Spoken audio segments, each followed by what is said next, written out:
Story 1. This is a long one, so buckle up, fold those tray tables, and put your seats in the upright position. I was a flight attendant 20 years ago. The flight that made me quit was from South Bend, Indiana, to Minneapolis. It started out with a funny story of having an adult star on our little regional flight, 50-seat CRJ. I was the only flight attendant. I got a chuckle of how amped the gate agent was about it. He was obviously a fan anyways.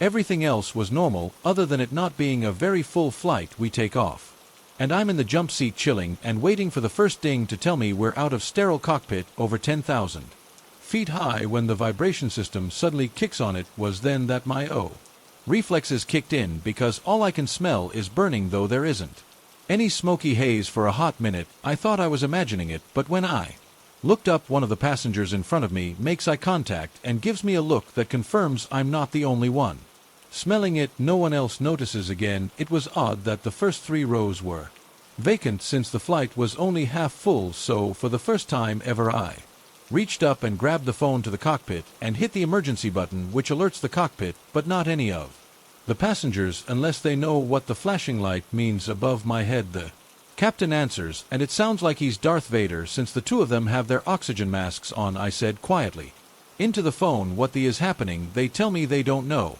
and they need me to get up and check behind the GY cart, the laboratory, and then pull up to the hatch to the avionics bay, since they can't figure out where it's coming from, and there aren't any alarms going off. Apparently air traffic control couldn't see from the ground if we were on fire either, so I try to, as calmly as I can, move through the cabin without making any sort of scene, even though I am pretty much thinking we're all going to die at this point, and my throat is burning from breathing in the fumes.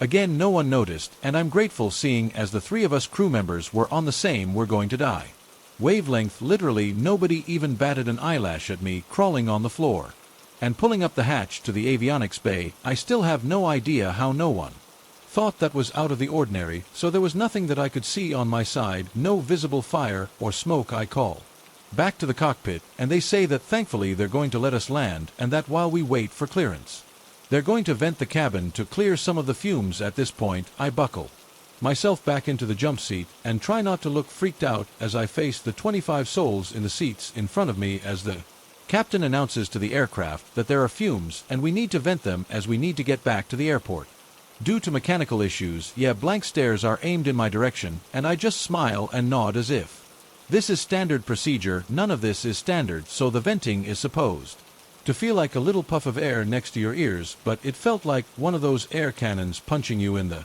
side of your face, which was just delightful. But soon after we were on the ground safely, and I get to work getting everyone off this missile to hell so I can have my own freakout moment in private. The 2 pilots and myself wind up chains 'em, smoking out in front of the airport and not speaking to each other for about a half an hour. What caused all of this was that the engine had been washed out that morning at the maintenance bay, but it was not rinsed or ran properly to let the chemicals burn off or rinse out. That was what was causing the fumes. An hour later we were back on the same aircraft and flew back to Minneapolis without issue. I quit the week after the second scary encounter. Being a flight attendant was hearing the warning messages to the captain during takeoff. Once imagine being in the jump seat and hearing right behind you, winds here, pull up, what, while trying to act like everything is cool. I hated that airline so damn.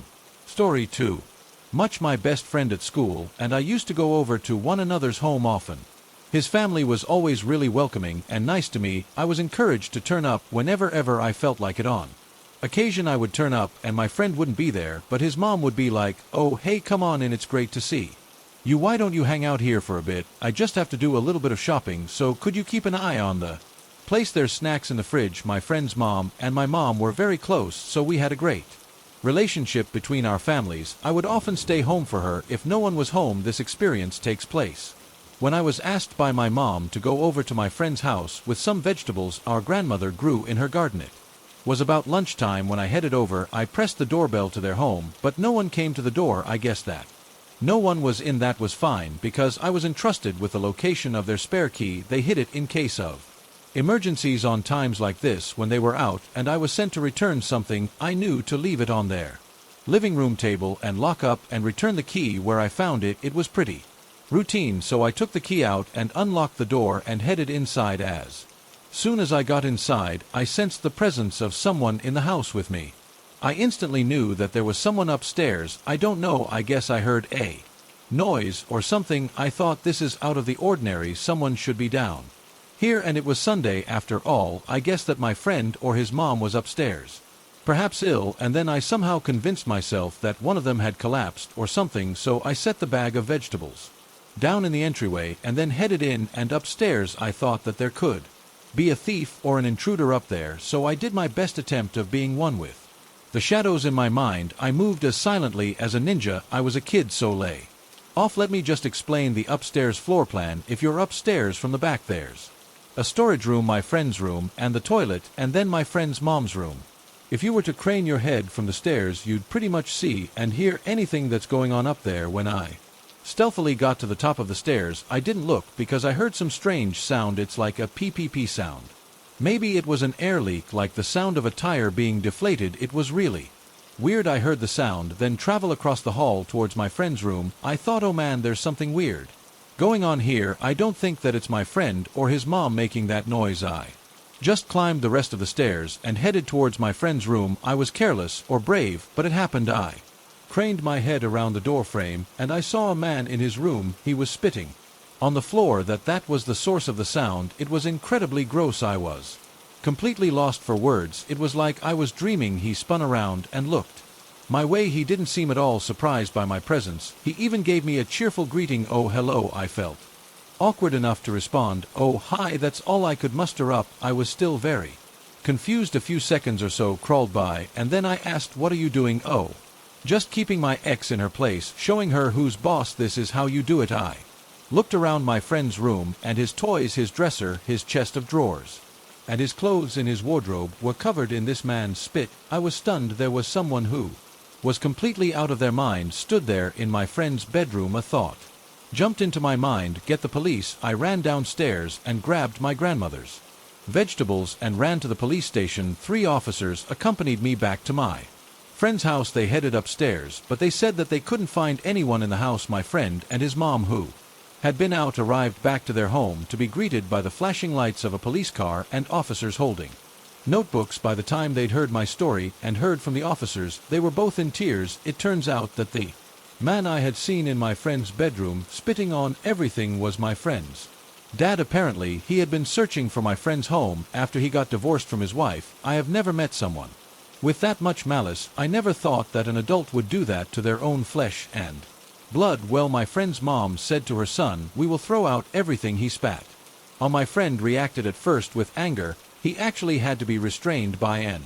understanding officer. I helped calm him down, and I'm not ashamed to say that I had tears in my eyes too. My family gave some money to my friend's mom. His dad even spat on his underwear. Can you believe that? We wanted to help, but not pity. The money we gave them was given out of love, not obligation, righteousness, or sympathy. There are decent people out in the world, and I personally would never let that bastard's actions cloud my impression of those who do good out there. This is why the story is so hard to share. There's no lesson, there's nothing to be garnered except from disappointment in the man who committed those felt deeds in his ex-wife's empty house. My dad and my brother took turns in picking my friend and his mom up from workmar school and dropping them off. I was too young for a license. The police let their intentions be known to my friend's dad. Never came. Story 3. Back. My friend has an older sister and we all think she's being stalked. It's ongoing, but I want to share what's happened. Currently, my friend's sister has been staying with my friend for a while now to get away from it all and repel her stalker. She said it's like living in a nightmare. I wanted to do something nice for her, so I offered to take them both out for dinner to take their minds off of things. We sat down to dinner and things were going well until I saw my friend's sister's face drop. She began to tremble. I felt bad for asking them to come out. Maybe it was too soon. Then she muttered. He sat behind me. I looked behind her, and I saw an old man with an unnaturally creepy smile. He was peering towards our table. He made me feel nauseous. He was just gross. He was the stalker. My friend had seen this guy following her sister before, so we were beyond it being a coincidence or a case of paranoia. My friend had had enough. She stood up and went over to his table and said loudly, if you don't stop following my sister, then I'm going to the police. A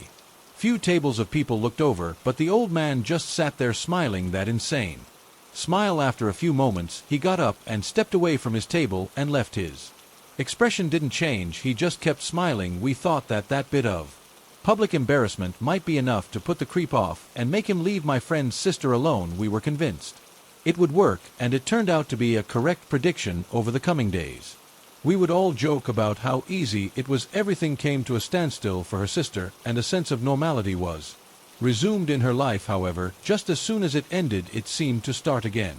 This time the old man's target of torment was different. This time he was stalking my friend and not her sister. And he was a little more cunning in the method of stalking this time round. The old man began to haunt her life. He would just appear any place she went, but always at a distance or appearing inconspicuous. I will give you some examples. If she was out taking a walk or simply heading home, the old man would appear on his bike riding towards her, or from behind her. He would smile that creepy smile of his as he passed her by. He would be there during rush hour in the subway where crowds are gathered. It made her feel as if she had no escape from him. In places where it was difficult to move or get away quickly, she'd see that weirdo and his smile.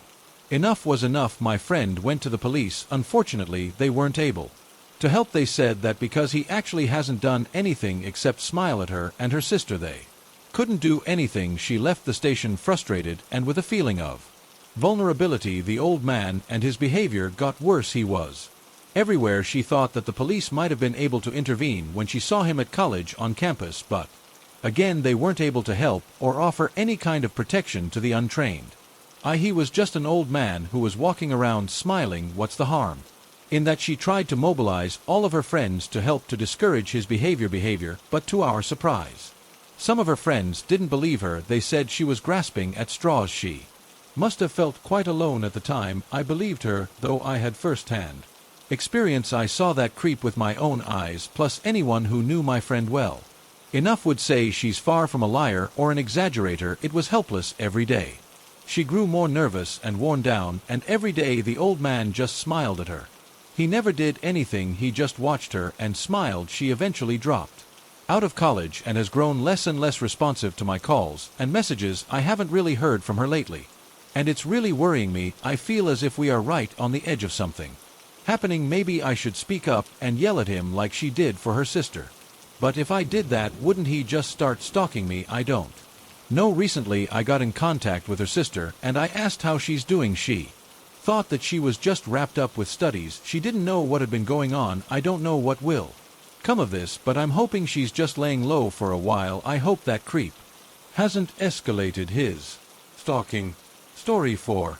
This was a horrible thing to experience. It happened when I was running late. I finished work later than I wanted to that night, so I was rushing home through the neon-lit downtown area of my city. I saw something as I was rushing that made me stop in my tracks. There was a little girl in one of the alleyways. She must have only been about 8 or 9 years old. This part of the city at this time of night was no place for a girl of her age. I thought to myself as I looked her way. I noticed that she was stood in an alleyway next to a well-established gentleman's club, stripping and much more went on in there, so I'm told. Anyway, she shouldn't have been there. I was a little worried for her. She was wearing a red school bag, and it looked to be filled to the brim. It looked quite the burden for the little girl to be carrying. I wondered if she'd gotten herself lost. She began to head further into the alley, and I went after her. I didn't need to second-guess myself. I had to find out if she was all right. She was walking in the darkness of the alley, all alone. Her head was down. Is everything all right? Is your mother nearby? I asked. Tentatively, she said nothing, just shook her head to indicate no. How about your dad? Is he around? Her face looked as if it turned to stone in that moment. He's so far away. What the hell? I thought to myself. The little girl turned around and started heading off further into the alley. I reached out to stop her, and I ended up grabbing her by her bag. I must have caught a clasp or a clip on her bag, because before I knew it, the contents of her bag spill out and cascade onto the floor. In her bag, amongst her textbooks, was a large transparent bag of white powder. No way. I hurt myself. Mutter softly. I called the cops. I had to. Something wasn't right here, and I was really worried about the girl and why she had what looked like to be drugs in her bag. I heard from the police afterwards, and it turns out that the young girl was being forced to work as a drug courier by her stepdad, He was apparently part of the Yakuza. Her biological father was in prison, and her mother had deserted her and left her with a gangster years ago. Her stepfather was arrested, and the girl was taken into care. The officer mentioned that she will likely go to an orphanage. I hope she's doing well and is happy to think that 3 adults let her down so terribly. Really puts a knot in my stomach. I really feel for that girl. No childhood should involve being a drugs mule. This world can be so cruel. Sometimes I work overnights at a 24-hour diner. You can probably guess what. Story 5. Company. I'm used to weird people and odd things happening, but tonight was too much. The restaurant backs up to a field that has a tree line, and my cook and I went out back to smoke. We could hear someone yelling in the distance, but we get a lot of homeless people that come through town that are usually harmless, so we just shrugged it off as weird and went back inside. Later I came out again to smoke and throw away some trash in the dumpster that's next to the field. It was stupid to go over to it, but I hadn't heard that scream again. As I'm walking away from the stir, I hear, "Hey, come here, hey, come here." It was much closer than when we heard this person screaming for the first time. I went inside and got my coworker, who owns a car with a spotlight on it. We shined it out into the field, which again, not smart, and we know that. But we couldn't see where he was, but the guy kept saying, "Hey girl, come here." I called the cops by this point, because it was just too weird. As soon as I get off the phone with them, this guy comes walking out of the field. He's an older man wearing a tan trench coat, and my coworker and a customer ran back inside because this guy was hauling asses across the parking lot. He started to come towards the door, and I called the cops again. My cook cut him off and told him he needed to go. The man was acting erratically, yelling at my cook, and said, "I'll end your life the next time I see you." He kept moving his jacket by his waist like he was flashing a weapon, but I couldn't see anything from inside. The cops get him down the road, and an officer came by and basically said the guy's homeless and not mentally stable. No, we told him everything that happened, and the cook pressed charges on him. The officer told us that there wasn't anything they could do, and he wouldn't give them his name, so they let him go. Basically, it ended with, "Oh, by the way, he's known to carry a knife in his waistband. Call us if you need us." By he came back again, hauling ass across the neighborhood parking lot and back into the field. We could hear him screaming, yelling, "Hey, come here," again and again. We got busy when the bars closed and haven't heard him yet in since, but I know he's still back there because I caught him sleeping behind the dumpster before my manager comes in the morning, and I'm going to try to convince her to let me take a picture of him off of the security tapes so I can warn the other third shift workers. The field he's camping out in also backs up to a middle school, but the cops said again there was nothing they could do. Hopefully he moves on and leaves us alone, or the cops can get him on something where no one gets hurt. This happened a few years ago and still rattles me when I think about it. Story 6. For context, I'm a female, and at the time I was around 25 years old. I worked in an office of around 150 people. One day, I received an email from a coworker, but I didn't recognize his name. The email basically said something along the lines of, "I'm sorry if I did something to offend you. Given the situation, if you prefer never to see me again, I understand and will avoid you in the kitchen." I was extremely perplexed as I had no idea who this guy was, but I must have done something to offend this person, right? I responded back along the lines of, "I'm so sorry if I offended you. Sometimes I zone out and it can be perceived as if I'm rude, so I apologize." After this response, he started getting irritated, basically denying my apology and acting all passive-aggressive about it. I wish I kept a screenshot of these emails, but basically he was confusing the hell out of me with this misunderstanding, so I sent him a message suggesting we resolve this in person. Big mistake. He agreed to meet me in the kitchen in the office. I go there and immediately see a tall 30-ish-year-old guy who I've seen around but never met before. I explained to him that I apologize, but I truthfully have no idea who he is, have never even met him before, and don't want any issues. What happens after made me very concerned. His face flushed bright red, and he looked visibly angry. He was stuttering and denying that I didn't know who he was, and then says, "You've been staring at me for months when you made eye contact with me. You gasped and ran away." Okay, what the I strongly denied this and told him it was a mistake, and he kept insisting that I've been staring at him for months and he could always see me doing it. Eventually, I realized he couldn't see reason and decided to end the conversation. Upon reflection, I Realized that it's possible he thought I was staring at him because when you walk into the hallway next to the kitchen, there is a room with glass at the end where a bunch of desks are. His desk would be right in the line of sight if I was walking down the hallway, and he had a funny sticker on his desk I'd sometimes look at, but this seems like a huge stretch. After this incident, a coworker pulls me over and asks me why I was talking to him. I explained the situation. She looked scared and told me that last year he appeared in the office in the bathrobe, raving like a madman at people, and he wasn't fired. Was I dealing with someone in the midst of psychosis? Was he dangerous? No clue, but I reported this ASAP to my manager, who took it seriously enough to tell his manager. I don't think he works there anymore. Thankfully, I left this company 2 weeks later, but I was extra cautious to not go anywhere near that guy. I encountered this on the 2nd of January when I was asleep in my room. Story 7. An 18-year-old female living in Singapore with my parents in my family. It's only my mom, my stepdad, and myself living in a small apartment. I have my own bedroom as I'm an only child. My parents took the smaller room, and I had the master bedroom, which has a big window that's facing the back of our house. For my bedroom, there's a big space outside of our window that's between every apartment unit over here, so there's no way someone would unintentionally stand near my window. You have to walk in and go for a few turns before coming here. I eventually fell asleep at around 11 p.m. and I forgot to close my blackout curtains for my window. Even though it's a frosted window, anyone can see through it if they stood close enough to it for a closer look. Exactly at 1:23 a.m.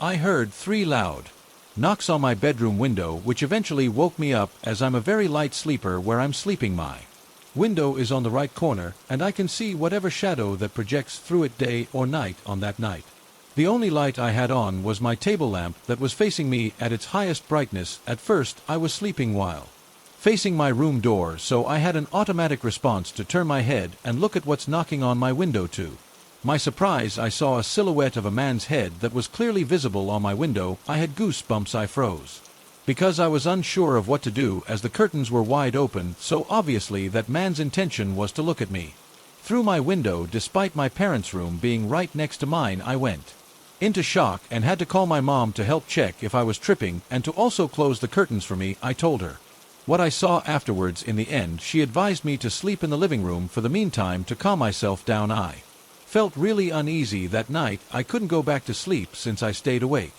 That same night, I heard 3 more knocks coming from my bedroom at 3 a.m., which of course I had to assume it came from the window. Before this happened, my curtains were already closed and blocking my window's view, so I thought that it would be fine for me to go ahead and get a little look on who or what knocked on my window. The only difference this time is that the knock was louder but slower, like the ones you would experience if you're in an old haunted house. Come to think of it now, I wish I stayed in my living room. I had my face and hand holding on to the window, since I had to get a closer and clearer look, since I didn't see a silhouette when I was standing from a distance from the window, and me still being paranoid from what happened hours before. I saw a man who was around 180 plus m standing outside of my window about 4 m apart, standing and staring right at me, who's currently frozen in place at the window.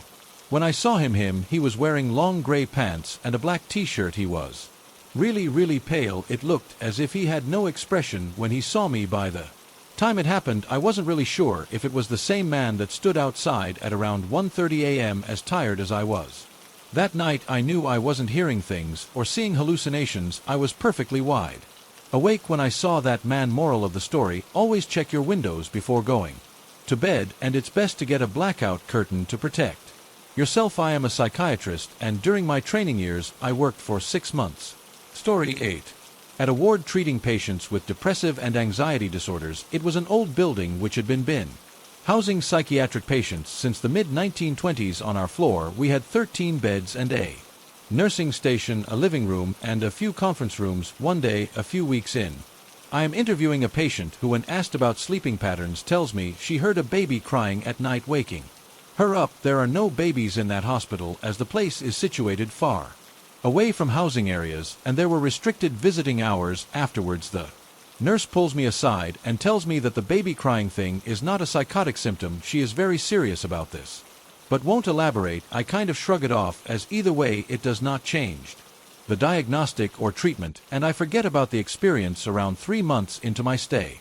I sit in the nurses' station and 3 nurses behind me are talking. One of them says she's very active today, and another responds with, "Really? Oh, I hadn't noticed." I turn around and ask them who they are talking about. They look at each other, and then one of them hesitantly says, "Well, there is a baby here. She cries sometimes." I of course say no, but they just kind of shrug and smile. Not 30 seconds later, I hear it. Sounded far away, but not too far. A cry, clearly a baby cry, sounding like it is separated from us by maybe 2 or 3 walls. I'm perplexed and look at the nurses. They look at me like, "Told you so." I of course ask about this, but they can't say anything else. But this faint baby cry is there and has been there always since then. I heard it maybe 2 to 3 times a week. I told a new doctor about it, who left. However, a few weeks into her stay, she came to me white as a sheet and told me she heard it on her coffee break. All the nurses just kind of knew about it, and being in psychiatry, hearing that kind of stuff is not really something you brag about. I was transferred and haven't heard it since. I think about it sometimes, but I don't really know what to make of it. Story 9. For some context, I'm female, and this happened a couple of years back when I was around 26. This happened in a big city. I was out with my dog, a little Chihuahua, heading to a vet appointment. But I was pretty anxious and focused on getting to the vet ASAP. I was wearing a mask because it was in the middle of the worst part of the pandemic, and I was wearing a t-shirt with my university on it. I saw suddenly lock eyes with a guy on the sidewalk headed in the opposite direction, and he comes up to me while I was walking and says, "You went to NYU?" I said yes, and he started to walk with me along the sidewalk the opposite way he was headed. He was right by my side, explaining what a great school it is and how he's in grad school there. Somehow I felt like this was very unlikely. He looked 30 plus and didn't seem to know anything about the college and didn't give any details. He starts asking me more questions, and at this point I'm speed walking down the block, and he just keeps walking right next to me. My dog at this point is getting really antsy, and I'm incredibly uncomfortable as I have no clue who this guy is or why he's trying to walk with me on a busy sidewalk. Suddenly my dog starts to bark and growl at him aggressively, and he doesn't seem to care and just keeps walking with me. At this point it's been like 5 to 10 street blocks with me trying to keep my dog from growling and barking and him asking me questions. I tried to explain I'm going to a vet appointment, but I was nervous. Eventually he says, "Can I see you without your mask?" I legit flat out say no, to which his eyebrows go up like he's shocked. He keeps pushing, and I keep flatly telling him no. Then he tells me he wants me to go get coffee with him and inviting me to go with him. I decline and tell him I have a boyfriend and assured him I was getting engaged soon. My dog is still flipping and absolute barking aggressively at him, but finally after like 10 streets after he realized I'm taken, this guy departs and leaves me alone. Now I know the most likely explanation is guy thought I was pretty, wanted to ask me out on a date, and he was awkward. But holy please do not follow a young woman down 10 streets who you don't know. It was unnerving, and I still remember this years later. I guess he made an impression when I was around 12. I lived with my mother in a granny flat. The flat, story 10, was connected to the old person's house and was built by his son. The neighbor was called Harry. There were 3 ways to enter the yard, one being from Harry's backyard, one being by the driveway, and the other being the main entrance. The gate at the driveway was broken, and we kept Harry's gate blocked. Harry was an odd guy around 70 years old and always gave me and my mom the creeps. But I remember one day when me and my mom were outside, he started talking to us over the gate and got on what we later learned was a step stool, and my mom told me to go inside. Another time was when I was taking out the rubbish, and when I turned around he was behind me just staring. I tried to leave, but he dragged me into a conversation, and after a while my mom showed up and asked what took so long, and when she saw Harry she told me to go into the house, and when she came back she told me that if he ever does that again to run away. The third thing I remember is when I was home alone and I heard the gate open, so I took a look outside. I saw Harry walking around the yard. I ran into my mom's room and stayed quiet. After a while I heard knocking. Then the gate opened and shut, indicating that he left. The final issue was when me and my mom were mowing the lawn. When I felt I was being watched, I looked up and there was Harry standing near his back door, just staring. After a minute my mom realized I was staring at something and looked up. She immediately got mad, telling me to get inside and lock the Door my mom started yelling at him, saying, "What are you doing? Go away, leave us alone. If you keep this up, I'm calling the cops." I don't really remember what happened next, but after a few months we moved, and it was the biggest relief ever. My mom told Harry's son what had happened after my mom yelled at him, and I'm guessing the son told his dad to leave us alone, but it was definitely creepy. To give context, I used to be a 911 dispatcher for a small city. We Story 11 dispatched all law, fire, EMS for the entire county, and within this county were multiple law agencies. I had been there for about 3 months or so when I met him. Jake had recently transferred from a big department in California and landed himself randomly at our department. It didn't make much sense as to why he left California in the first place, but he always insisted it was just time for him to move to a smaller and less dangerous department. Him and I quickly became close and would chat almost every day after I got off shift. Within a few months, it became apparent that we liked each other, and our flirting progressed into something more serious. Fast forward a few months later, and it turns out he was doing some inappropriate things to photos and videos of me whilst he was actively on duty. This and a few other things he'd kept hidden on duty led to him losing his license and leaving. During the process of his termination, his sergeant had suggested I could get a protective order against him, as he'd made threatening statements previously towards me, things such as, "You better be telling the truth, I'll find out Tuesday if you're lying to me." I had began to fill out the paperwork and was told I had a temporary protective order on him in the meantime, but I don't think I ever did. About 2 weeks after his termination, he calls me to catch up. The entire call is like an old friend to an old friend. What am I doing for work? Do I have a boyfriend now? But progressively turns more personal. When does my shift end? What do I drive? Being 18 and naive, I treated him like I always had, answering his questions. I had contacted his old department afterwards, as his sergeant had told me to let him know if I was ever contacted again, but they turned me away pretty quickly and didn't want anything to do with it. With that, I blocked Jake. Roughly a month later, I get a call from a new number, and it's Jake once again. He wants to meet up and catch up, but this time he so casually goes on to tell me about this new house he's wanting to buy in my neighborhood. Knowing it's my neighborhood, I had never told him where I lived in town, let alone what specific neighborhood. During this call, he progressively got more aggressive as well, making statements such as, "If I knew I was going to get canned, I should have just had my way with you." He half-heartedly joked about getting a hotel room just for me, and that was that. A few days later, he FaceTimed me and once again came off as simply wanting to catch up, as he was sick. Midway through our seemingly normal conversation, he makes it apparent he's been touching himself this entire time. Keep in mind, nothing suggestive was mentioned, and our conversation at that point was about his new dog. He's blocked once again, but has tried to follow my social media, and now I've started to see him in my area. Last I knew, he lived nearly 30 to 45 minutes in the opposite direction from me. Am I reading too much into this, or should I genuinely consider this stalking? I hope you enjoyed that, guys. I want to give a special mention to J Nightmares for sourcing and translating some of these stories from Japanese. Check out his channel for more stories you haven't heard before. I'll put the link to his channel in the description if you have a scary story you would like me to read in an upcoming video. This is one way to help me guarantee variety in the stories I share. You can email me or post it to my subreddit. I'll drop the details in the video description. Thank you all for listening, and a special thanks to my patrons and channel members who now have early access to Adri videos as well as other behind-the-scenes content. Thank you to Lavina, Cordelia, Kirby Harris,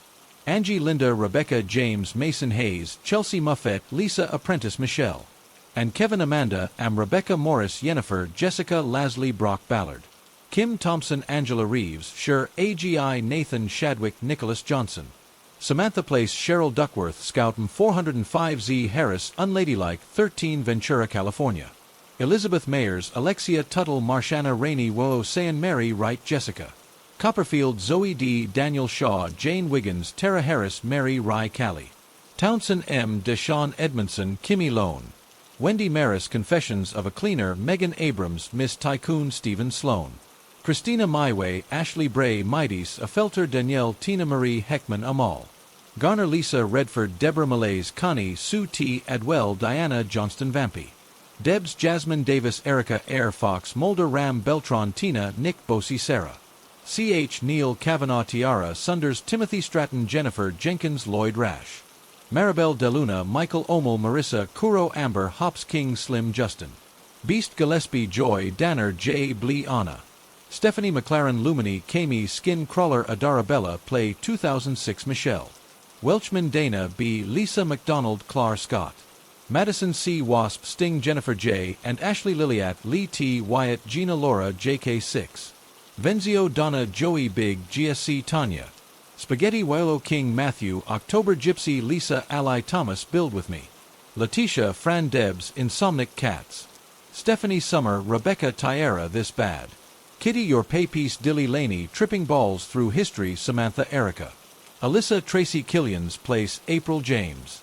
Ern Jan Joy, Handout, Pegasus Genesis, Karen Kitu V. Barry LJ, Fiona Xbox, Scott, I Like Booty Monica. Level A, Chris and Anna, Holly Spry Kimber.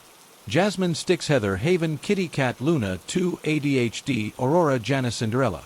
Baby Borderline, Betty, Lady Draco, Erica, Nicole, Snowball, Rena, Melanie, The Honeybee 987, Pretty Girl 215, Ryan Brooke, Wendy Grafty K, Tina Dina. Vampy Debs, Patricia Amber, Krista Brenda.